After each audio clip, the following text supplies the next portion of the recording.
las maestras y los maestros toman una posición política frente a los acontecimientos y a los fenómenos educativos en la sociedad y en la entidad mexiquense. Noticias, reportajes, reflexión y denuncia. Todos los jueves de 3 a 4 de la tarde. Escuelas en Movimiento. Por Comunicadores MX. Hola, ¿qué tal? Muy buenas tardes. Les damos la bienvenida una vez más a su programa Escuelas en Movimiento a través de Comunicadores MX. Nosotros somos Óscar Hernández y Jessica Fuentes. Hola, Óscar, ¿cómo estás? Muy bien, Jessica Fuentes, saludando a todo nuestro auditorio, a nuestros amigos, a nuestras amigas. Después de las merecidas vacaciones de Semana Santa, no hubo transmisión la semana pasada. Nos extrañamos. Buen provecho para quienes están comiendo. ¿Qué vamos a ver? ¿Qué vamos a hacer ahora en el programa, Jessy? Bien, pues como habitualmente lo hacemos, tenemos nuestra sección de noticias y vamos a entrevistar al compañero Germán Contreras de la UPRES-LM. Porque hubo un plantón. Así es. Un plantón que duró 25 días de la Unión Popular Revolucionaria Emiliano Zapata, en este caso de dos partes o dos fracciones de la UPRES, la que dirige Germán Contreras y la que dirige Felipe Rodríguez como cabezas más visibles. Levantaron el plantón y para saber qué pasó, para que tengamos la información de qué ocurrió, vamos a entrevistar a Germán Contreras. Esta entrevista la vamos a hacer vía telefónica, no vamos a contar con su presencia, sin embargo, pues nos va a relatar pues cómo es cómo se vivió y por qué levantaron el plantón. Posteriormente vamos a entrar con el tema principal, que es el Foro Municipalista del Estado de México, que se llevó a cabo el martes 24 de marzo en la Facultad de Estudios Superiores Aragón de la UNAM, por la licenciatura de Economía. De Economía de la Facultad de Estudios Superiores de Aragón, de la UNAM. No está de más, Jessica, estimados radioescuchas, recordar que este programa, Escuelas en Movimiento, está dirigido a visibilizar las experiencias de las organizaciones educativas o de las organizaciones de la educación popular del Estado de México y de otras entidades. Visibilizar las experiencias y dar a conocer también los proyectos, los planteamientos, las propuestas que tiene este sector específico del sistema educativo mexiquense. Hay múltiples organizaciones y distintos frentes de organizaciones. El cometido de este programa es precisamente dar a conocer a que nuestro público tenga más información, que sepa más a detalle por qué hay marchas, por qué hay manifestaciones de maestros, por qué las escuelas se han organizado, por qué Toluca llega a verse afectado por el tráfico derivado precisamente de las manifestaciones que hacen las maestras. Sí, es importante que conozcan los motivos, ¿no? Y que no parezca esto como un sinsentido. Claro, para que se vea cuál es el sentido de estas manifestaciones, hacia dónde se dirigen. Creo que la generalidad del público podrá tener la información de que hay demandas o necesidades que no han sido resueltas por los gobiernos, por el gobierno que ahora es morenista, pero hace años era el PRI y durante casi un siglo estuvo acallando a las organizaciones, estuvo relegando a las organizaciones. Pues parece que este gobierno de Delfina Gómez no es muy diferente. Vamos a escuchar, si te parece bien. Y de alguna manera vamos a darle continuidad porque ya habíamos entrevistado a Germán Contreras y vamos a ver qué nos dice sobre el plantón y qué sigue y qué es lo que están planeando hacer, porque vale la pena que nuestro público sepa qué va a pasar con esta organización en particular. Y regresamos luego para atender lo relacionado con el Foro Municipalista. Bueno, continuamos con la entrevista.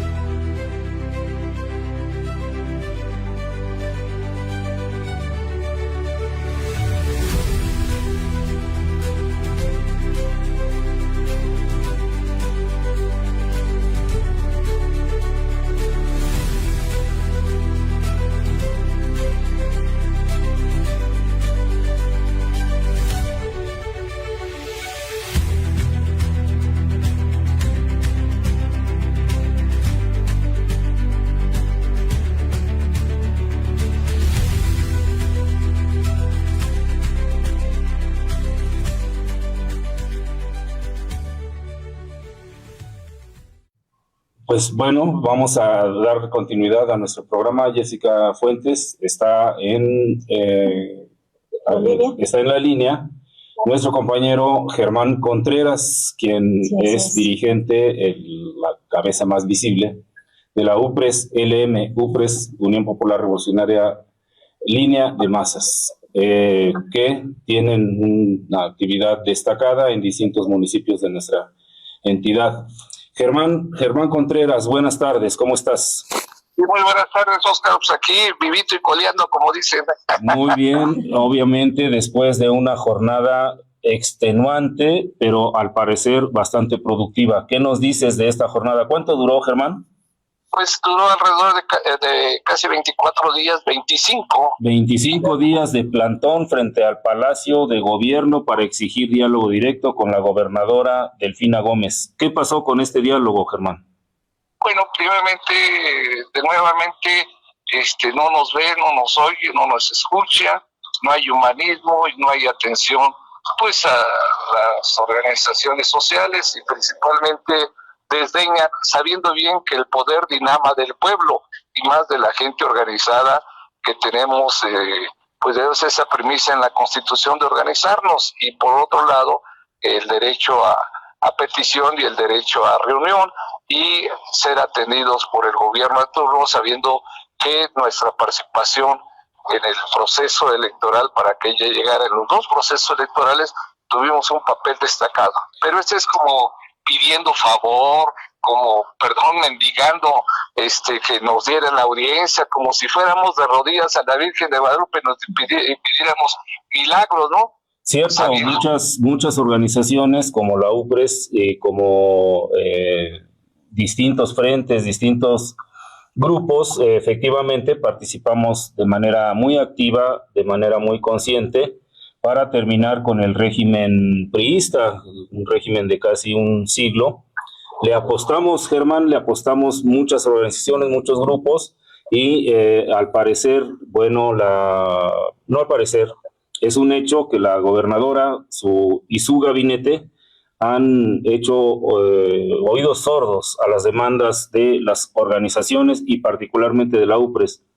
Este tiempo de plantón, ¿cómo fue? ¿Qué vivieron? ¿Cómo lo sintieron ustedes, los compañeros, las compañeras? Porque fueron muchas compañeras, fueron personas del campo, fueron estudiantes. ¿Cuál fue la composición de la organización, el grupo de personas que se movilizó, que estuvo presentes? ¿Cómo lo puedes describir y cómo se sentían? Sí, bueno, primeramente te puedo comentar que es una participación multisectorial. No solamente eran los maestros, sino eran los campesinos, eran obreros, eran comerciantes, recolectores de basura, y principalmente colonos. Eso nos da una distinción que nuestras demandas no solamente fue en la cuestión educativa, el presupuesto para perforación de 5 pozos, la demanda central es el respeto a la autonomía de los pueblos indígenas, como el caso de la comunidad, que bien ellos administran un pozo que hicimos en el 2008 y que no quieren respetar la iniciativa de la comunidad en Jilotepec y hoy quieren impedir que se organicen. Estamos en una cuestión retrógrada de los que gobiernan o están representando, porque probablemente el poder dinama del pueblo. Entonces tienes que promover e incentivar la organización desde abajo, sabiendo bien que el proyecto central es el autogobierno, es la autogestión comunitaria. Entonces, no hay atención. En el caso de los recolectores de basura, tuvimos una movilización la semana pasada, antes de Semana Santa, el viernes para ser preciso,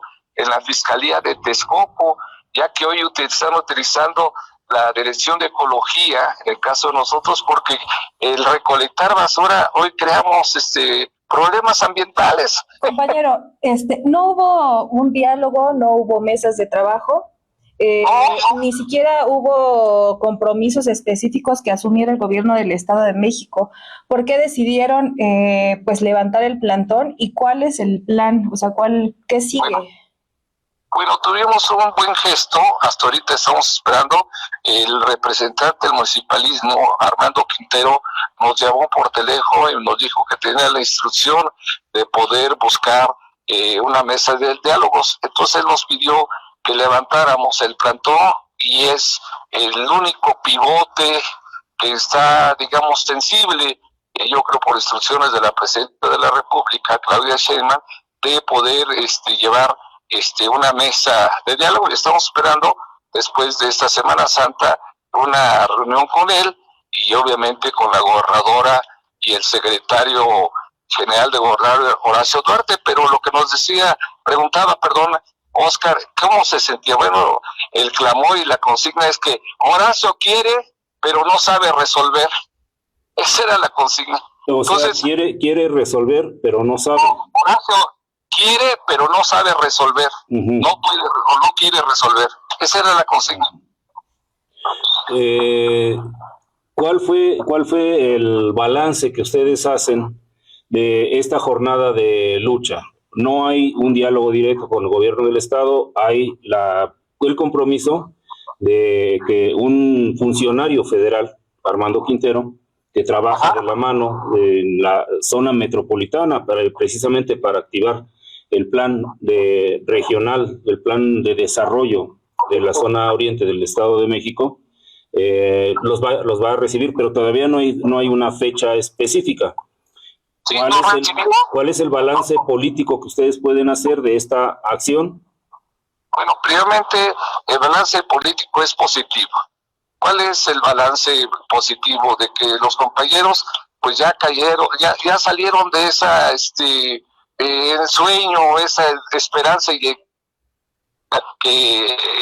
gobierne, los derechos se defienden. Entonces es lo que ya se descubrió y se vio claramente con quién lo estamos enfrentando. Segundo, las grandes movilizaciones. Hicimos, por ejemplo, marchar desde el Zapata hasta el centro de Toluca. Son alrededor de 13-14 kilómetros marchando, ¿no?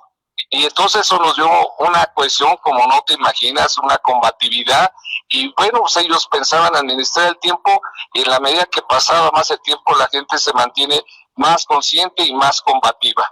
Yo creo que eso no lo esperaban, y obviamente los bloqueos de pies cansados, digamos, más bien caminatas de pies cansados en la lechería Texcoco. ¿Qué es lo que sigue?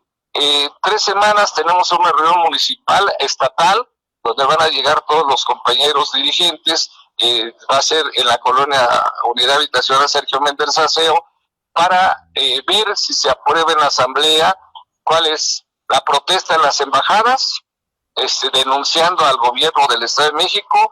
1, 2, la cuestión de plantarnos en plantón y posiblemente huelga de hambre en el Ángel de Independencia, y lo último es caminar desde Catepec hasta la ciudad de Toluca. La lucha sigue entonces, Germán. ¿Vale? La lucha sigue entonces, como bien dice la consigna, Zapata vive y la lucha sigue. Así es, la lucha sigue y gobierna que gobierne, los derechos se defienden. Una pregunta más, Germán Contreras.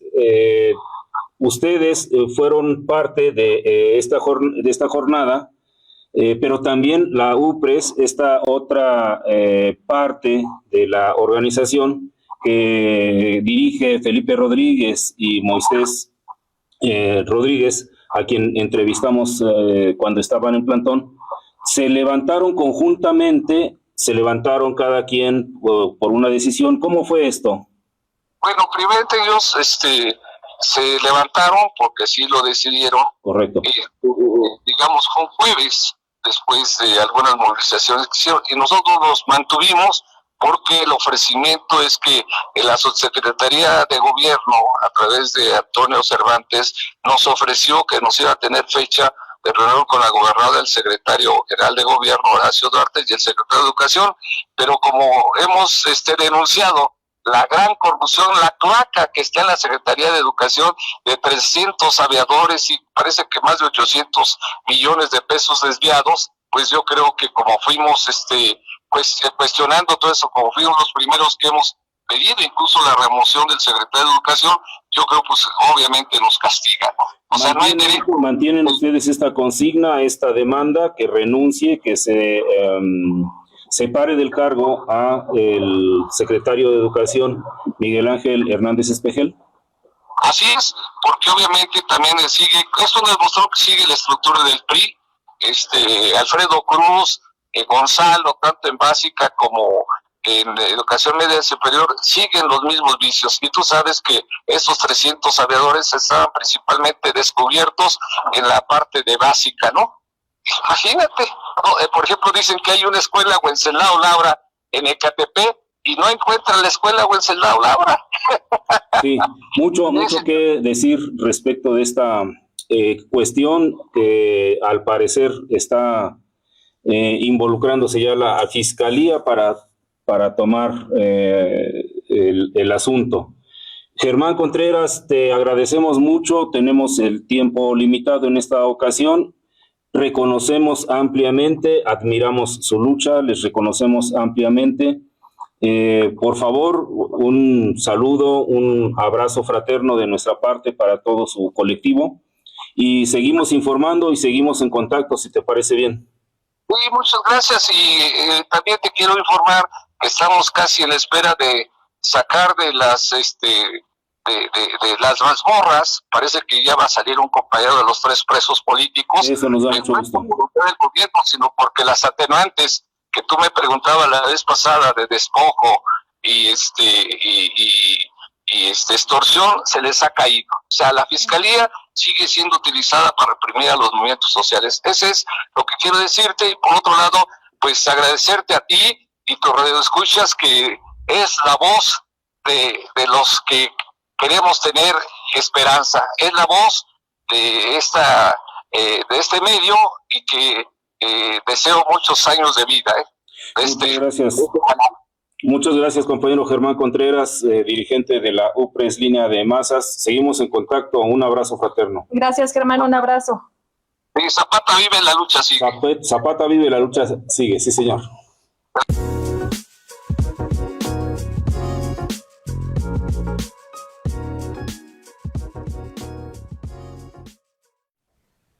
Bien, Oscar, pues, ¿qué te parece? Habías comentado que el gobierno del PRI era quien callaba las voces de las organizaciones.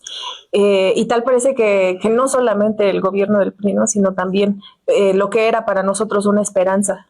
Pues, Jessica, estimado auditorio, nos vamos a percatar con todos estos testimonios que hay desconcierto, hay desánimo, hay decepción en organizaciones que el día de ayer fueron férreas defensoras de esta causa de la transformación en el Estado de México y que ahora no están teniendo respuesta. Esto es lo que está demostrándose fehacientemente con estos documentos que estamos tratando de entregar, una entrevista, imágenes que reflejan la realidad, una realidad que muchos desafortunadamente desconocemos. Pues efectivamente el plantón se levantó, no con ofrecimientos concretos de parte de la autoridad estatal, sino de una autoridad federal, y queda pendiente.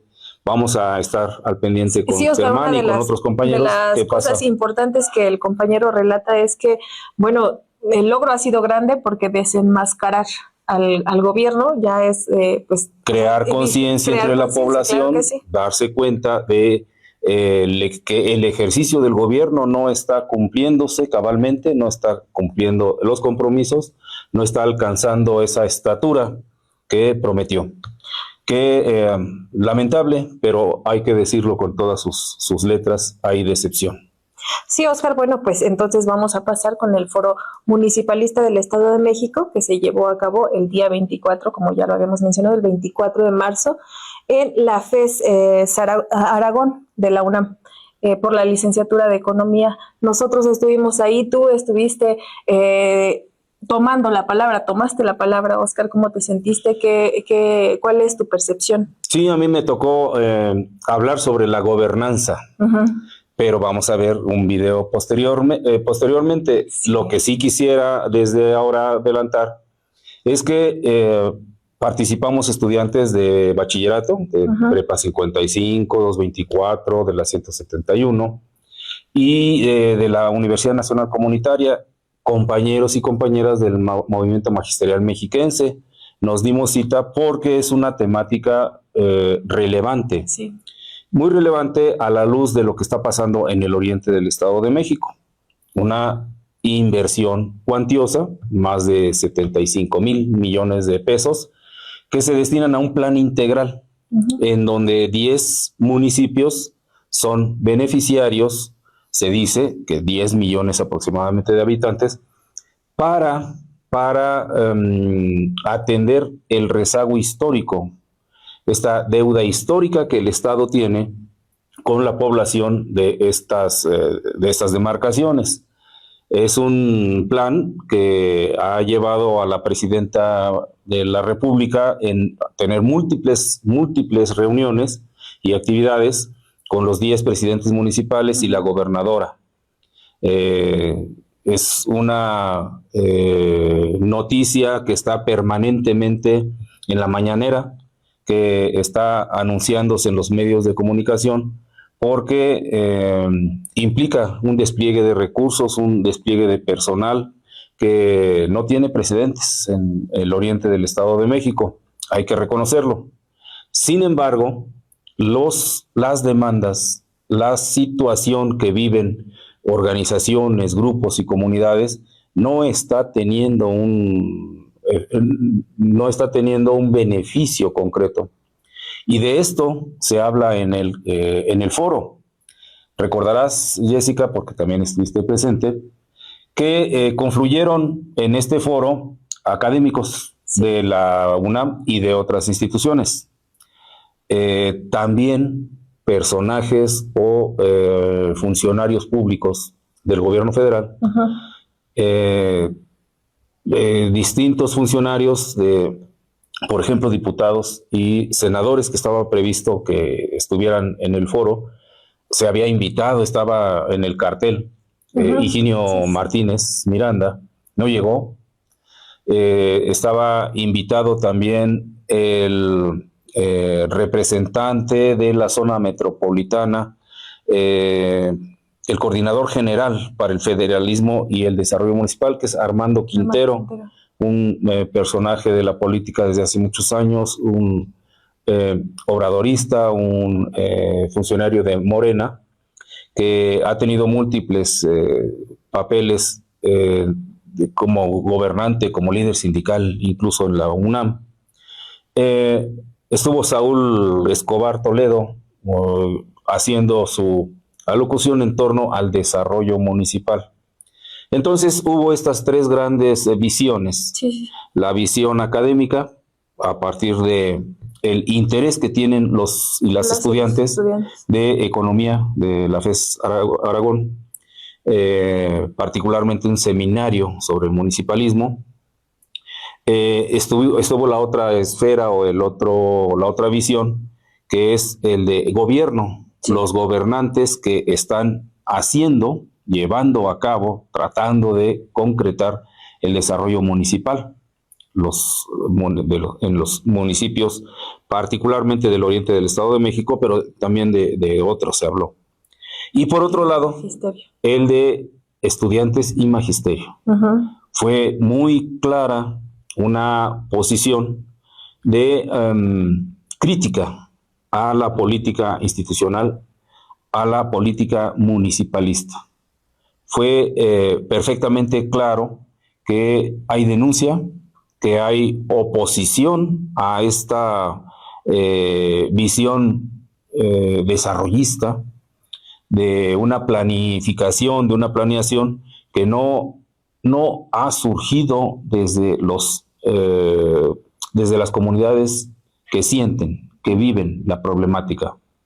Y de esto vamos a hablar, para empezar, en una entrevista que hacemos a el representante de Armando Quintero, que participó en este foro. Él es Antonio Alejandro Alemán.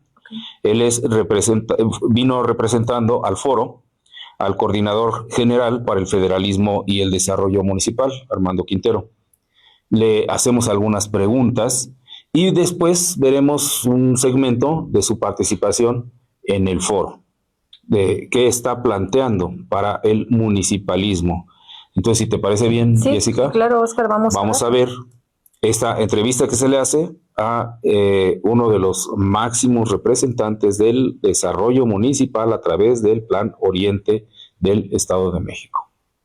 Vamos a verlo. Hola, Antonio Alejandro.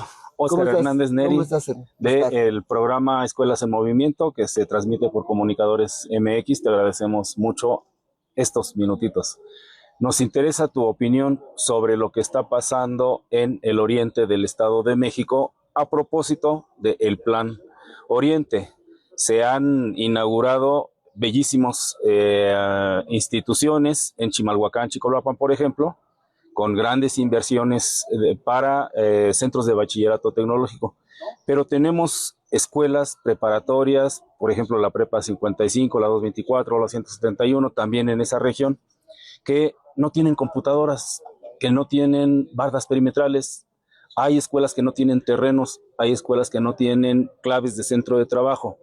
La planeación en este caso, ¿qué pasó? ¿Qué está ocurriendo con la planeación que están dejando de lado necesidades que implican un rezago histórico y que el gobierno municipal no pone atención, que el gobierno estatal no está poniendo atención y ahora el gobierno federal con esas grandes inversiones sigue dejándola en rezago? ¿Qué opinión tienes? ¿Qué se puede hacer? ¿Qué nos recomiendas? Pues mira, de entrada lo de la inversión del Plan Integral del Estado de México tiene una visión no sacada de la chistera. Correcto. Los 100 puntos que presentó la presidenta, la doctora Claudia Sheinbaum, el primer día, era porque ya venía recorriendo el país. Recorrió los 2.475 municipios que tenemos y nosotros le llamamos algo muy bonito que es recoger los sentimientos de los ciudadanos. Correcto. De viva voz. Y en eso, cuando recorre estos municipios del oriente del Estado de México, nota esto que acaba de decir, ese rezago histórico que ha tenido esta zona de más de 10 millones de habitantes. Y entonces plasma un punto, el número 50, en sus 100 puntos.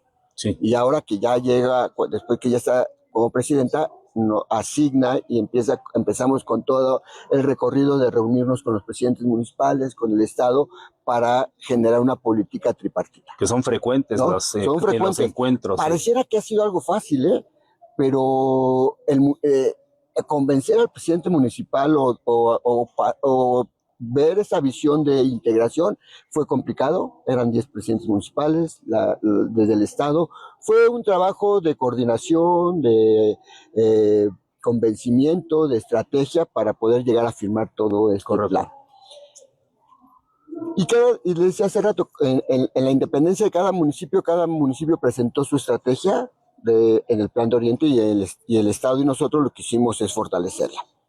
Y entonces hay una visión desde el Plan del Oriente del Estado de México de fortalecer a más de 10 millones, de cambiarle la vida a más de 10 millones de habitantes. Mediante el transporte, la seguridad pública, vivienda, agua, desarrollo urbano, todo lo que acabas de comentar, agua. No. Y entonces tenemos esta visión. En el caso particular de la educación, que tiene que ver también la educación, por eso es que se implementaron estos dos rubros a los que le están destinando creo que 4,000 millones de pesos. Porque así lo decidió el municipio. Por eso la Universidad Rosario Castellanos, que seguramente es la que te refieres, en esta visión de fortalecer la educación en el país, porque no queremos en el diagnóstico dejarlo atrás. ¿Qué pasa con esto? Seguramente requerimos de apoyo como ustedes, que viven el día a día. Que no es que no nos volteemos a ver, pero si alguien no levanta la mano, si alguien no nos dice qué está pasando. ¿Qué nos recomiendas específicamente para que nos pongamos en contacto con qué instancia y que estas necesidades que no se ven reflejadas en el Gran Plan Oriente sí sean contempladas? Hay un programa que se llama La Escuela es Nuestra, que viene desde el gobierno de la Ciudad de México. Sí, lo conocemos. Cuando la presidenta era jefa de gobierno y que se está replicando al gobierno federal, donde se presenta el proyecto, y ya lo conoce, se presenta y se requiere y se asigna el recurso de la escuela para la mejora que la escuela determine. Esa es una vía. La otra, desde el instituto lo que hacemos son vinculaciones, ¿no? El instituto no tiene recurso, pero sí hacemos vinculación con las diferentes instancias de gobierno federal y estatales para el fortalecimiento de las diferentes problemáticas que se presenten en los municipios, en los estados y en la federación. Entonces puede ser una reunión, juntos, presentan el esquema, platicamos el proyecto que ustedes ya tienen algún tipo de proyecto ya muy en particular, observamos cómo puede fortalecerse, con quién se vincula y hacemos las vinculaciones necesarias para el apoyo en particular de lo que me están mencionando, de estas escuelas que tú mencionas en el Estado de México. Muchas gracias. ¿Algún saludo para nuestro auditorio de Escuelas en Movimiento? No, me parece que la Escuelas de Movimiento tiene un proyecto muy claro, muy firme y muy convincente de lo que se requiere hacer para nuestra juventud, para nuestros estudiantes, y es eso, el fortalecimiento hacia estos jóvenes, hacia estos estudiantes, y tengan un mejor desarrollo. Te agradecemos mucho. No, al contrario. Hasta luego. El gusto es mío. Y gracias. Estés bien. Todos los municipios como Charco, Ecatepec, Ciudad Neza, ¿no? todo el oriente de la ciudad que históricamente trae un rezago económico, un rezago de pobreza, estamos atacándolo desde los 3 niveles de gobierno. Entonces, este polo de atracción que tiene que ver con inversión de los 3 niveles de gobierno, por una parte la federación, otra parte el 33% de la federación, el 33% el Estado y el 33% el municipio. Y en esa inversión se fortalece el municipio. ¿Qué vamos a atacar las líneas que comentaba mi amigo Saúl? Vamos a ir al fortalecimiento de la inseguridad. ¿Por qué vamos a atacar la inseguridad? Con ejes transversales como algo que se llama sendero seguro, ¿no? Las calles que están totalmente no iluminadas se van a iluminar, se van a poner altavoces, se van a poner seguridad para que puedan transitar. Ya se identificó cuáles son esos senderos seguros que van a atravesar los diferentes polos, en los diferentes municipios. Un parámetro de cómo poder empezar desde el municipio a desarrollar el índice de desarrollo humano, y desde el gobierno lo estamos haciendo con la implementación de nuevas políticas educativas. Los índices se miden principalmente por el factor de terminación de nuestras diferentes matrículas, de cómo vamos terminando la primaria, la secundaria, la universidad, cuántos egresos tengo de cada uno de ellos, del per cápita del estado del municipio, cuánto genero per cápita para sostener esta economía y fortalecer mi municipio. Entonces, desde la educación, como ustedes observan, tenemos muchos planes educativos desde el gobierno federal para ir fortaleciendo el índice de desarrollo humano que tiene que ver con eso. Pero además le metemos el otro índice, que es el índice de desarrollo social, de la movilidad social. ¿Qué es la movilidad social? Es dónde me encuentro actualmente económicamente activa, aquí, y a dónde quiero pasar, a dónde quiero llegar en el transcurso del tiempo.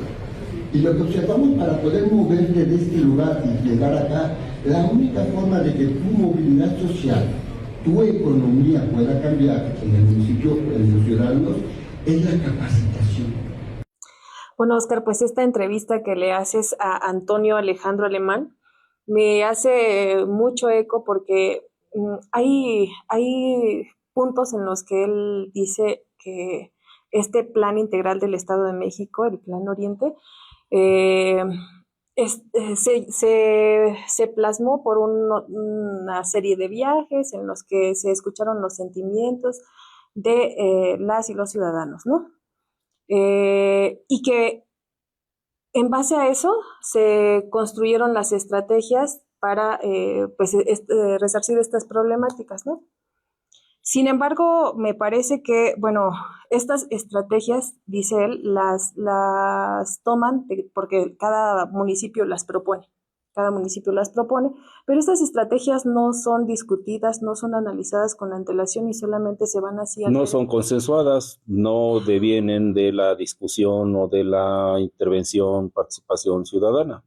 Y entonces esta inversión, bueno, a mí me hace pensar que esta inversión, o sea, a lo mejor hasta se puede perder, ¿no? Porque no está como, o sea, sí, ya la propuso el municipio, ¿no? Pero realmente la ciudadanía está siendo escuchada.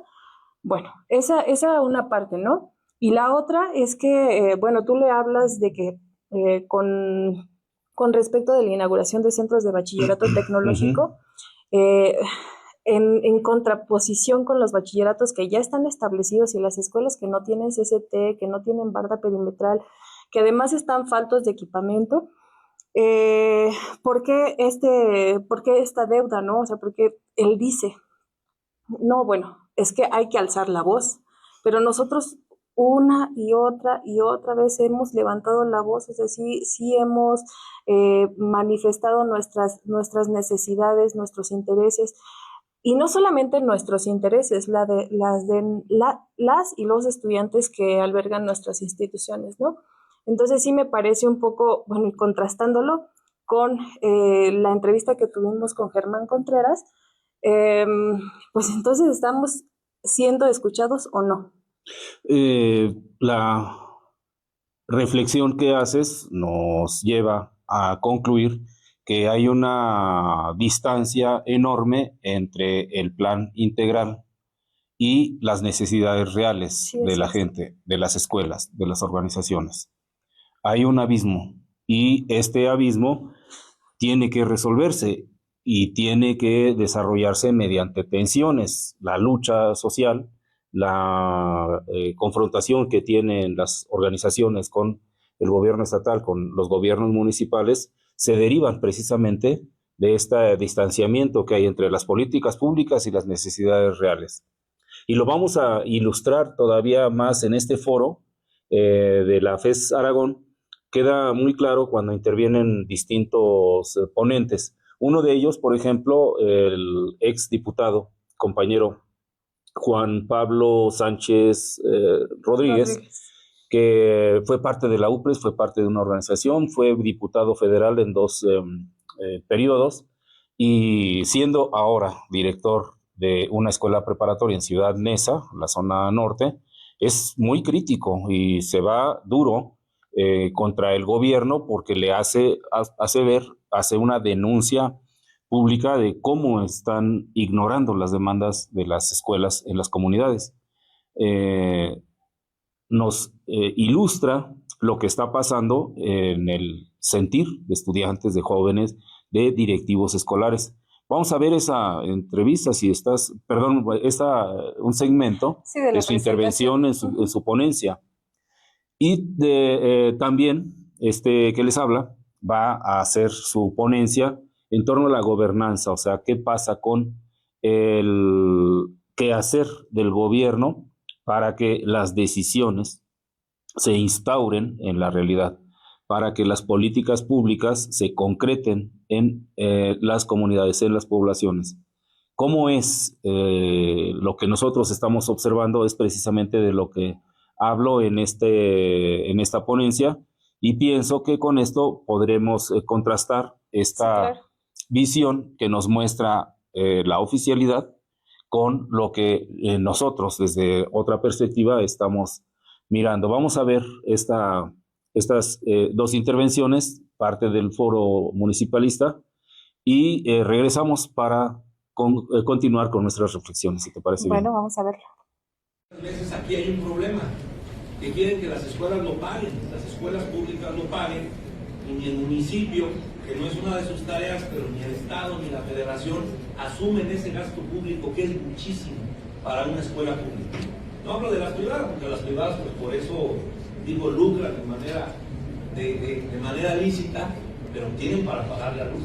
Pero una escuela pública no tiene para pagar la luz, no tiene para hacer esos grandes pagos a la CFE, y ahí hay un problema en donde muchas escuelas públicas o están colgadas del poste o no tienen luz en algunos lados porque efectivamente no existe esa regulación o ese acercamiento ni con el municipio, ni con el Estado, ni con la Federación, y aquí el afectado, pues como siempre, es el ciudadano, en este caso el alumno, los profesores y la comunidad escolar en general.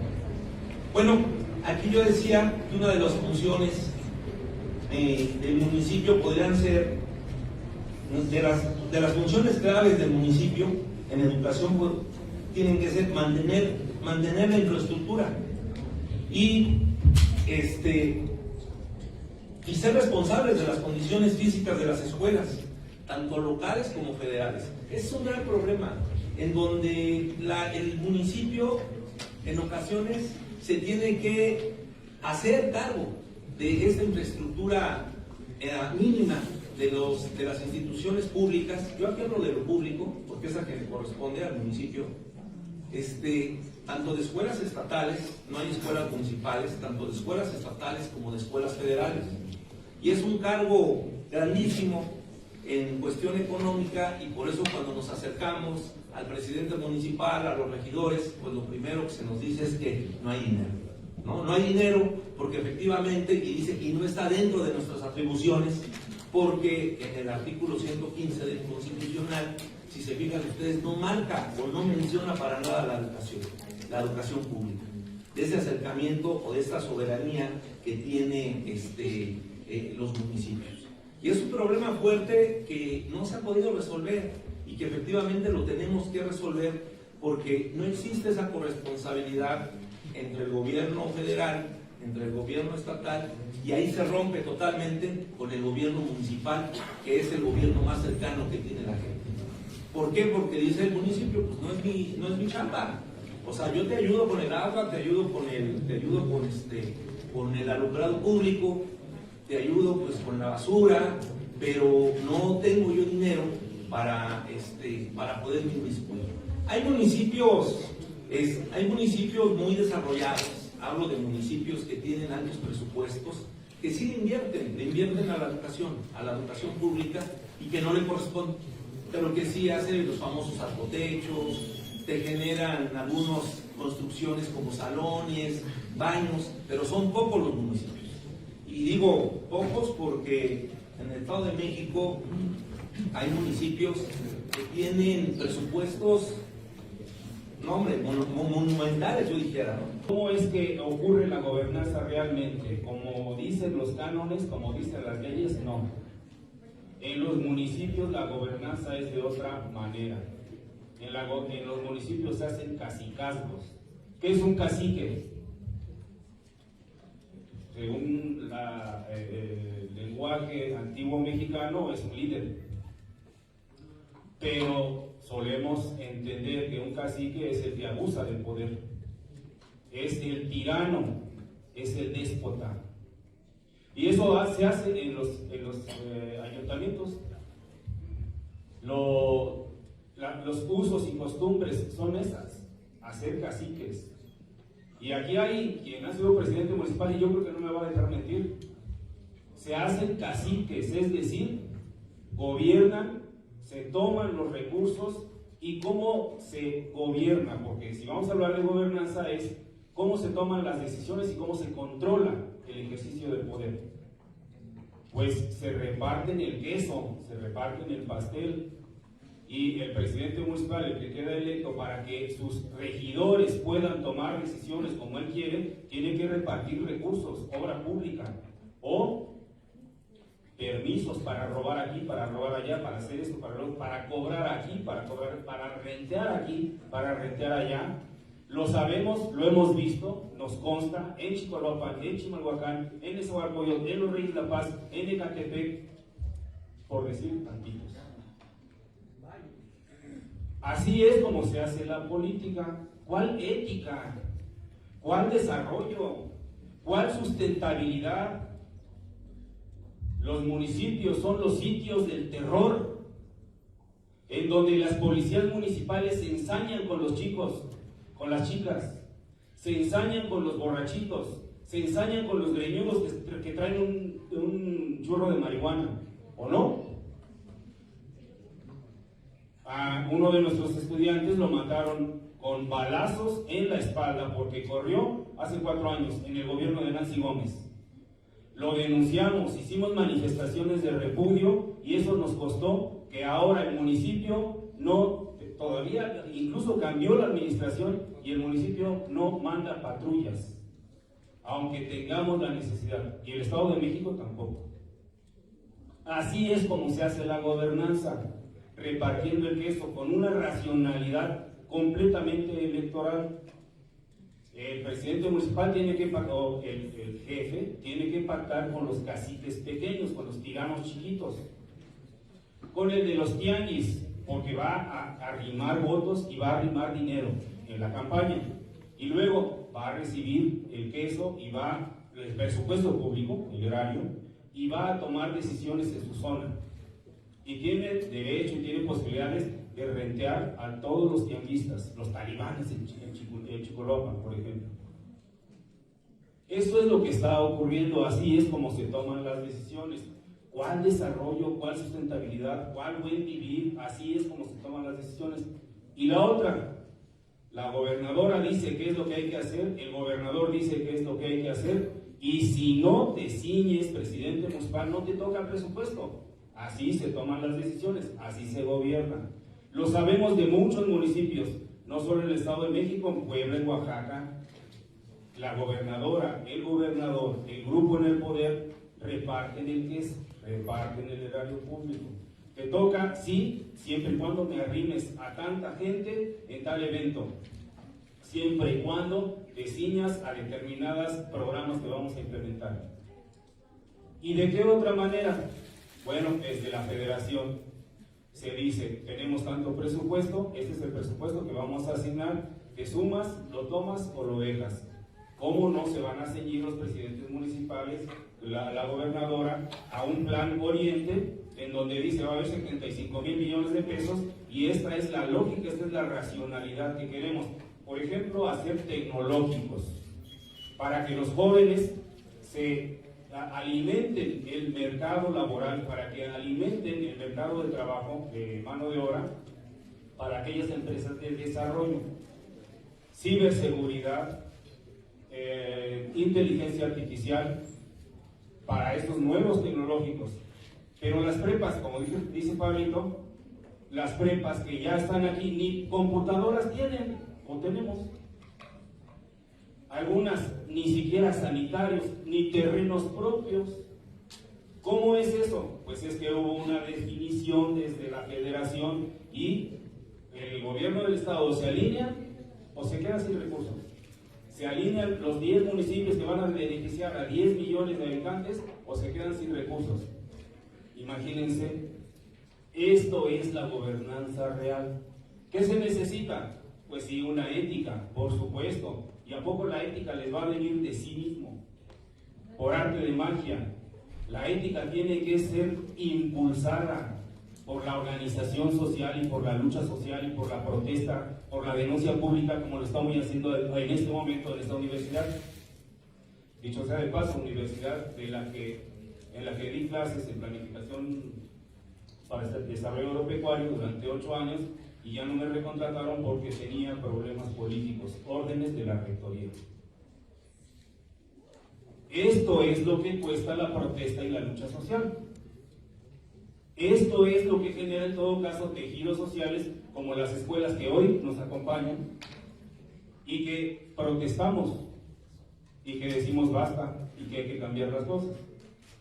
Ya José Luis hacía alusión a una nueva escuela, la Universidad Nacional Comunitaria, una institución que hemos creado gracias a que un municipio se atrevió a utilizar la ley y crear, porque la ley y la Constitución lo permiten, la Ley General de Educación permite que se creen escuelas desde los municipios. Y entonces los municipios sí pueden tomar la batuta en la impartición de educación básica, educación media superior y educación superior, o sea, universidades. Creamos la Universidad Nacional Comunitaria con el respaldo del municipio de Juan N. Méndez, Puebla. Un compañero maestro emanado de la Prepa 55 que se atrevió, el único que lo ha hecho en este país, que se atrevió a crear una universidad que luego la SEP otorga claves de profesiones y clave institucional. Esto lo pueden hacer todos los municipios, sobre todo aquellos que tienen muchos recursos. Nesa, el nuevo municipio del norte de Nesa, les invitamos a que se sumen a estas propuestas, a estos planteamientos.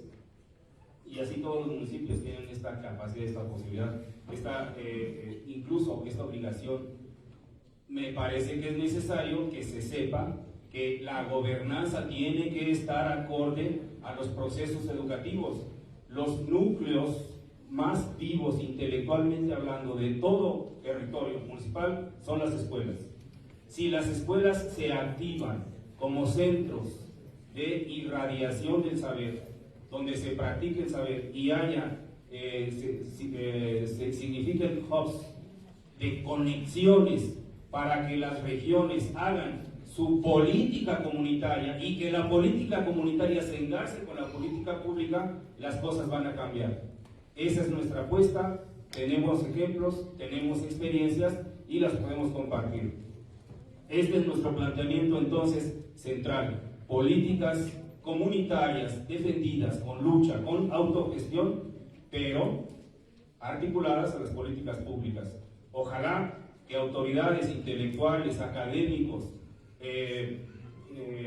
funcionarios municipales comprendan la necesidad, porque de otra manera, ¿cuál desarrollo? ¿Cuál sustentabilidad? ¿De qué nos hablan?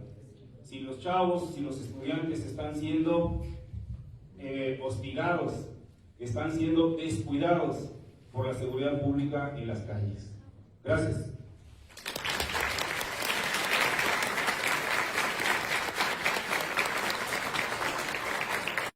De estas estadísticas, el 49% de los municipios que están desviando esos recursos pertenecen al Estado de México.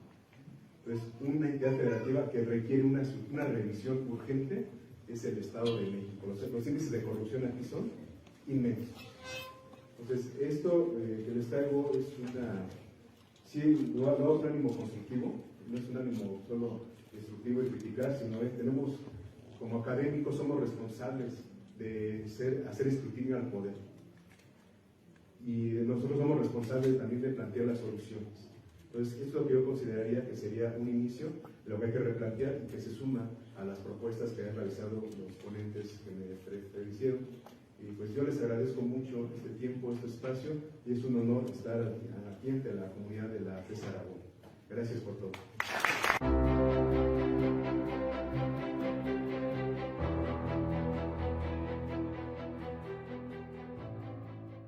Óscar Hernández Neri.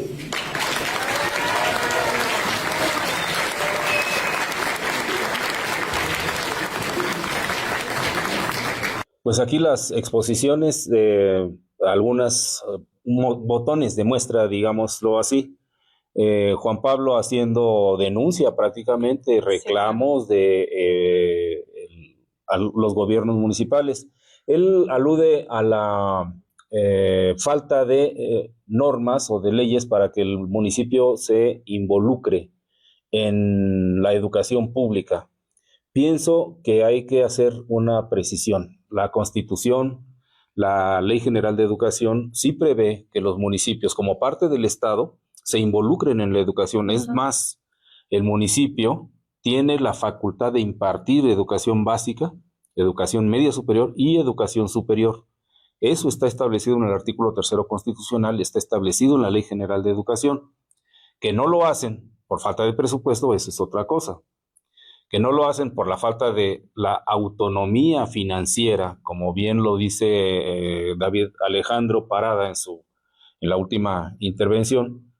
Eso es la realidad. ¿Por qué? Porque la educación pública implica presupuesto que no tienen los ayuntamientos. Y si lo tuvieran, son otros los intereses que los mueven, no precisamente el bienestar. No precisamente el desarrollo, no precisamente la sustentabilidad. Pues a mí me parece sustantiva la tarea que realiza el foro, porque, bueno, es un encuentro de posiciones, ¿no? Un encuentro, y esto que hace el compañero Juan Pablo, pues de anunciar, de reclamar las problemáticas que se siguen viviendo, y con esta participación que tú también haces, que el gobierno sigue reproduciendo caciques, y que los presidentes municipales abusan del poder volviendo el gobierno tirano.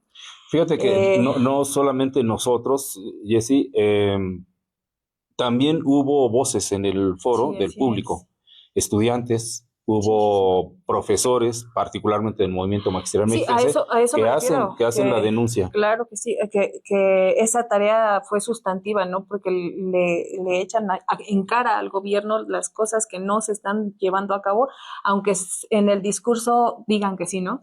Sí, un evento académico que fue cuestionado o que tuvo entre sus participantes quienes cuestionaron la posición oficial, la posición puramente académica, y hay crítica, hay denuncia, muy buen evento plural, con crítica, con fundamentos para la crítica.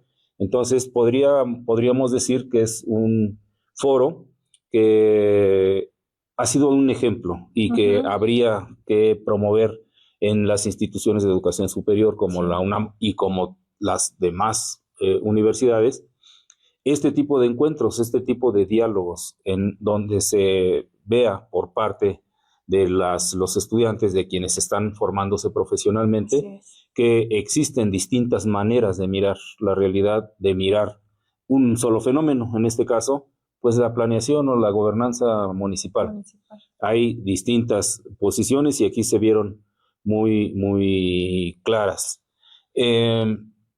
Este foro ha tenido una relevancia también esencial desde mi punto de vista, porque refleja esto que estamos desconociendo la mayoría de ciudadanos, cómo las decisiones se toman para darle rumbo a una población.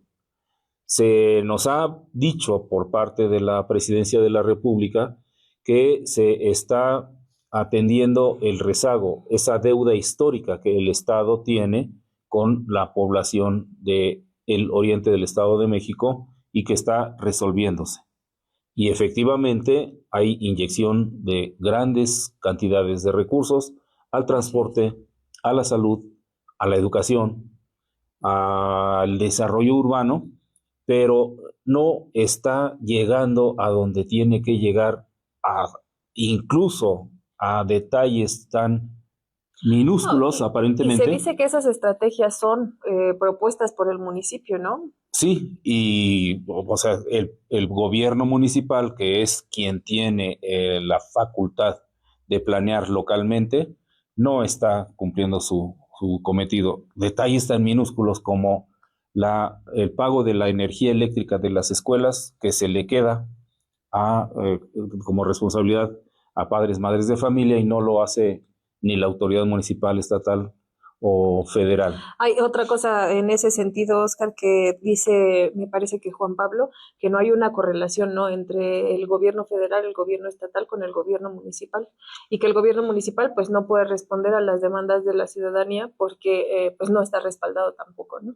Lo dices bien, y creo que este es el tema que imperó en todo el desenvolvimiento del foro. Exitoso, qué bueno que participamos y que hoy damos cuenta para que nuestro auditorio esté enterado de lo que pasó en este evento de carácter académico, que se tornó un evento prácticamente político. Qué bueno, qué fortuna que la UNAM lo protagonizó. Pues, ¿qué sigue? Oscar, pues nos tenemos que despedir, no sin antes anunciar pues la cápsula que nos comparte la compañera Rocío, que tiene que ver con una jornada de coloquios de evaluación de la Universidad Nacional Comunitaria. En Miravalle, en Iztapalapa, sí, la Ciudad de México. Con esto nos despedimos. Muchas gracias, estimado auditorio. Buen provecho. Nos vemos de hoy en 8. Muchas gracias. Hasta la próxima.